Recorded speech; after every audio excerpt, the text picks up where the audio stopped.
Hey guys, I wasn't ready for what I heard that night. And if you think you've heard every ghost story there is, trust me, you haven't heard this one. If your mirror is behind you right now, maybe don't look. Before we dive in, don't forget to subscribe if you want more sleepless nights. And hey, drop a comment so I know you survived. Now, let me tell you what a close friend of mine, Ethan, once shared with me. He was never the same after what happened that winter. Ethan had just moved into a small apartment complex just outside Milwaukee. It was the kind of place you only end up in when life hasn't been kind, cold hallways, stained carpets, and a silence so heavy, it felt like something was always listening. He'd broken up with his fiancée. Lost his job, said he needed time to reset. But some things don't reset. Some things just wait for you to come closer. The apartment he rented, Unit 305, had been vacant for over a year. The landlord didn't say why, just handed him the keys and said, "You'll like the view." Very quiet here. That word quiet stuck with him. The first night, Ethan told me, he noticed the hallway lights flickered when he passed by. Not all at once. Just one, then the next. Like something was following him. Inside, the apartment smelled faintly of burnt candles and cold metal. Not unpleasant, but not right. There was an old mirror hanging in the narrow hallway between the living room and bedroom, oddly placed too low. Almost like it wasn't meant for someone to look into, but rather for someone to look out. He left it alone. At 2:14 a.m. that night, he woke up to a soft knock. 3 times. Tap, tap, tap. At first, he thought it was from his door, but when he stood up, the sound came again, this time from inside the apartment. From the mirror. He didn't look. He didn't need to. The air had changed. Heavy, cold, still. He told himself it was just his imagination. But in the reflection of the TV screen, he saw movement. A figure standing just outside the bedroom door. He flipped on the lights. Nothing. Over the next week, Ethan heard the knocks every night. Always at 2:14, always from the mirror. Sometimes it was 3 knocks, sometimes just 1, but always followed by the sound of breathing. Shallow, ragged, almost desperate. He started keeping the lights on, placing towels over the mirror, sleeping with music playing. Nothing helped. One morning, he passed his neighbor in the hallway, a woman, maybe late 40s. Black hair tied back, wearing an old gray coat. She never turned to face him, only nodded as she passed. Something about her movements too slow, too fluid. Like she wasn't really walking, just gliding. Ethan said, "Good morning." She paused, then whispered, "You're in her room now." He blinked. Whose room? She was already gone, turning the corner without a sound. He didn't sleep that night. Instead, he scrolled through old Reddit threads, trying to find anything about the apartment complex. There was one post buried deep, an old thread titled "Faceless Woman at 305. No replies, no upvotes. Just one photo, blurry, grainy, taken through a peephole. A woman in a gray coat. Her head tilted. No visible face. The post was 8 years old. The next night, he waited. He sat on the couch, phone in hand, mirror uncovered. At 2:14, the knock came. But this time, it was from the front door. He got up, looked through the peephole. No one. He turned to go back and heard the door creak open behind him. Only an inch. He locked it. Deadbolt. Chained. Everything. When he turned around again, the mirror was fogged over.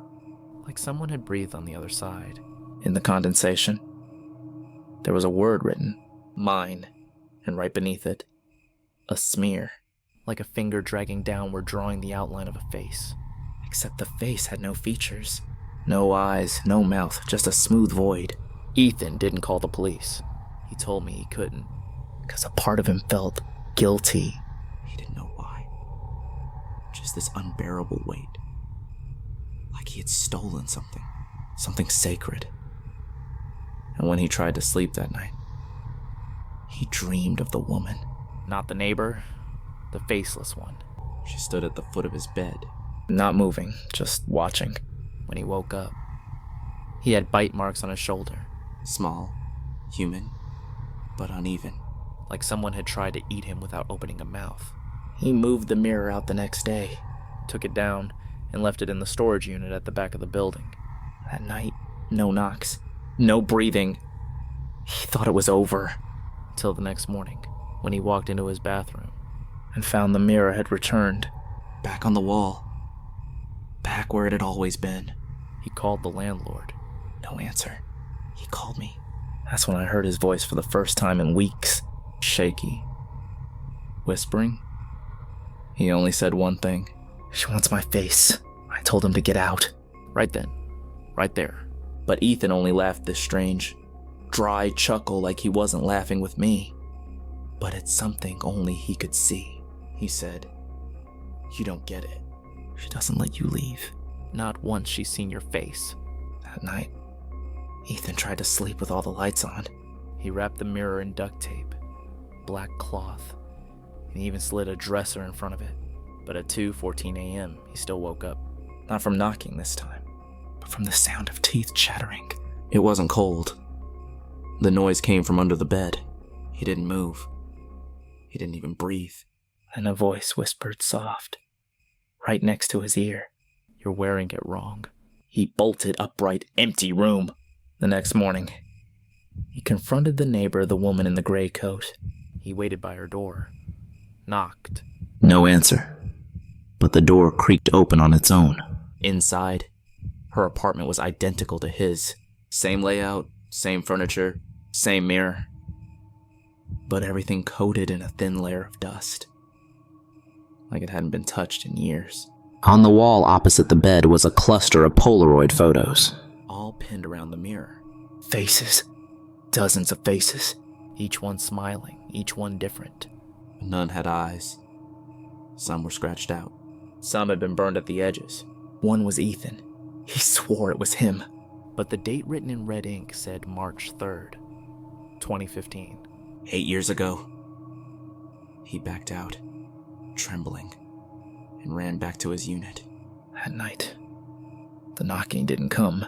Instead, the woman in the gray coat was standing in his living room. He hadn't heard the door. She was just there, still facing away. "Who are you?" Ethan asked. No answer. He stepped closer. "Did you put that picture in your room? What do you want from me?" Her voice came out like a sigh through gravel. She took mine. "Now I take yours, until I find one that fits." Ethan said he tried to run, but his legs didn't respond. Not paralyzed, just forgotten. Like the memory of how to move had been erased. The woman turned around. But she had no face. Just skin stretched across where features should be. Smooth, pale, like wax melted over bone. And then, as he stared, his own reflection began to fade. Not disappear, just lose detail. His eyes blurred. His nose softened. His mouth stretched thin. He grabbed a knife from the kitchen drawer and held it up to his face. "Stop this," he screamed. You can't have it. The faceless woman tilted her head. You already gave it to me. He passed out. When he woke up, sunlight filled the room. The mirror was gone. So was the woman. He told himself it was a nightmare, that his brain cracked under pressure. He packed up and left the apartment within an hour. Left the furniture, his clothes, everything. Moved in with his brother 3 states away. But the next week, his nephew asked him something at breakfast. Innocent voice, little hands holding a crayon. "Uncle Ethan, why do your eyes look like they're sleeping?" "What do you mean?" The boy pointed at his face. "Like, they're not all there." Ethan ran to the bathroom. Looked in the mirror. His reflection was wrong. Off. Like someone had drawn it from memory-missing key pieces. His face looked flat. Emotionless. Almost unfamiliar. He hadn't noticed until someone pointed it out. He started getting headaches. Nosebleeds. Random moments where his vision would slip. like a dream melting while still inside it. And always at 2:14 a.m. No matter where he was. The sound of knocking, sometimes from the window, sometimes from the walls, sometimes from inside the mirror. He went back to Milwaukee. To 305. It was sealed off. Police tape. Boarded windows. The complex had been condemned after a fire that no one remembered starting. But the storage unit behind the building was still there. Unlocked. Dusty. And inside it was the mirror. Wrapped in black cloth. Duct tape peeled. A single word etched across its surface. Return. He didn't take it. He ran, but the next night it was back. In the hallway. Leaning against his bedroom wall. That's when he knew. You don't steal a face. You inherit it, and once you do, it starts to forget you were ever someone else. Ethan began to fade in small ways. First, his voice lost its inflection. Then, his laughter became hollow, like he was mimicking the memory of amusement rather than feeling it.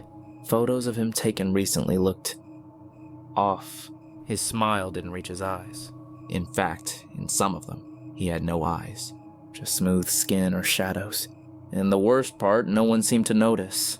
His brother stopped calling. Old friends no longer recognized him when they passed on the street. Even his social media, once filled with tags and selfies, was being wiped clean. Not hacked, not deleted. Just erased, post by post. Picture by picture. He'd check a photo at night, only to find it blank the next morning. One night, his profile picture turned into a grainy image of the mirror itself with no face reflecting back. He messaged me. I don't know who I am anymore. I think I'm being overwritten. I called him. His voice was faint. Monotone. She needed a face to wear. I gave it to her. Now I don't have one. I told him to come stay with me. Just for a while, he never arrived. But a package did. No return address. Inside a single Polaroid, Ethan. Standing in what looked like a dark basement. Smiling. But his face was the same blank void I'd seen in that Reddit post. On the back, in shaky handwriting. Does this one fit a week past? I couldn't sleep. Every night at 2:14 a.m., I'd wake to a sound in the hallway. Footsteps, slow, deliberate. Always stopping just outside my bedroom door. And then, a knock. Tap, tap, tap. I checked the door every time. No one. Then I saw it hanging in my hallway. A mirror.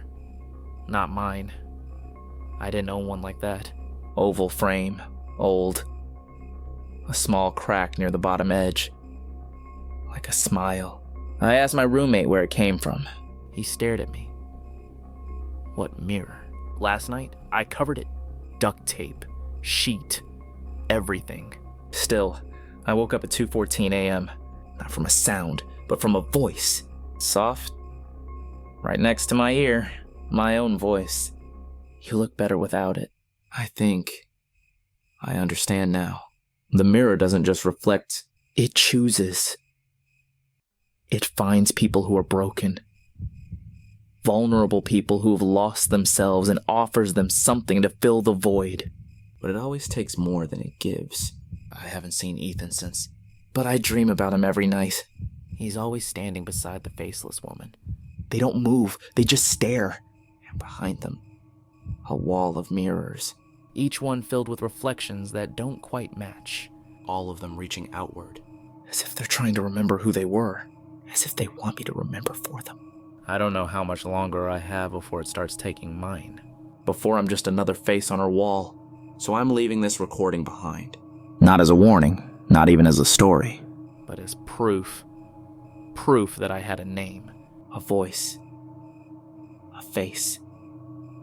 Because once she takes it, no one will ever remember me again. If you're listening to this, and you see a mirror in your house you don't remember owning, don't look into it. She's already watching from the other side. If you're still alive after hearing this story, leave a sign.